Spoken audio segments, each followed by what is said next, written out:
This video is sponsored by Buymotif shopping app. இதில் நிறைய products sales ஆகிட்ருக்கு, நல்லாவும் இருக்குது, பெஸ்ட்டாகவும் இருக்குது. கீழே டிஸ்கிரிப்ஷனில் லிங்க் கொடுத்துருக்கேன், செக் பண்ணிக்கோங்க ஃப்ரெண்ட்ஸ்.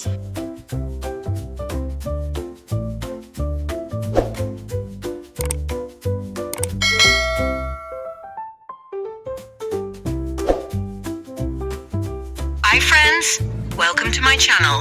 கதை நெருப்பிலான நல்லெண்ணம். பழமையான ஒரு காட்டில் எல்லா விலங்குகளும் ஒற்றுமையுடனும் அமைதியுடனும் வாழ்ந்து கொண்டிருந்தன. அந்த காட்டின் தலைமையை அறிவுடன் கூடிய ஒரு பெரிய சிங்கம் மேற்கொண்டு வந்தது. விலங்குகள் அனைவரும் ஒழுக்கமுடனும் அன்புடனும் நடத்தி கொண்டிருந்தன. அந்த காட்டில் ஒரு புத்திசாலியான நரி இருந்தாள். அவளுடைய பெயர் ரம்யா. அவள் சிறிது மெதுவாக நடந்தாலும் நினைக்கும் வேளைகளில் மிகவும் விரைவாக செயல்படக்கூடியவள்.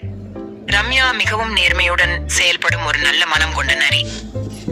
விழா ஏற்பாடு. ஒரு நாள் சிங்கம் கூட்டம் கூட்டியது. இந்த ஆண்டு காட்டில் விழா நடக்க இருக்கிறது. ஒவ்வொரு விலங்கும் ஒன்றொரு பொறுப்பை ஏற்க வேண்டும். இது நம்முடைய ஒற்றுமையை காட்டும் வாய்ப்பு. எல்லா விலங்குகளும் மகிழ்ச்சியுடன் அதற்கு ஒத்துக்கொண்டன. யானை தண்ணீர் கொண்டு வர பொறுப்பேற்றது. மான்மலர்களால் அலங்கரிப்பது ஏற்றுக்கொண்டது. குரங்கு விளையாட்டு நிகழ்ச்சிகளை ஏற்பாடு செய்ய கூறியது. நரி ரம்யாவுக்கு சிங்கம் ஒரு முக்கியமான பொறுப்பை கொடுத்தது. விழாவில் பயன்படுத்தப்படும் பொருட்கள் மற்றும் உணவுகள் சேமிக்கப்பட்டிருக்கும் குடிலின் பாதுகாப்பு. சோதனையின் நேரம். விழா நெருங்கி வந்தது.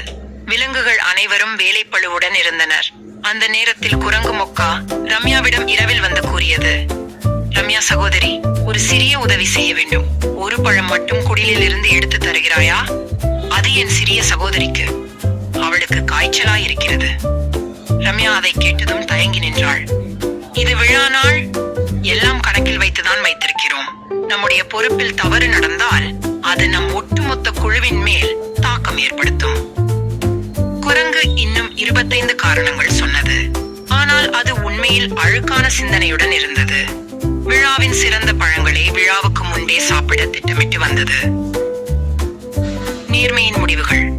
அடுத்த நாள் ரம்யா தனது சந்தேகத்தை சிங்கத்திடம் எடுத்து சொன்னாள். சிங்கம் சமீபத்தில் பழங்களின் எண்ணிக்கையில் குறையிருப்பதை பார்த்ததாலும் உடனே விசாரணை ஆரம்பித்தது. குரங்கு மொக்கா இறுதியில் உண்மையை ஒப்புக்கொண்டது. மன்னிக்கவும் என்று மொக்கா கூறியது. நான் ஒருபோதும் இப்படி செய்ய மாட்டேன். மொக்காவை விழா ஒதுக்கி வைத்தது.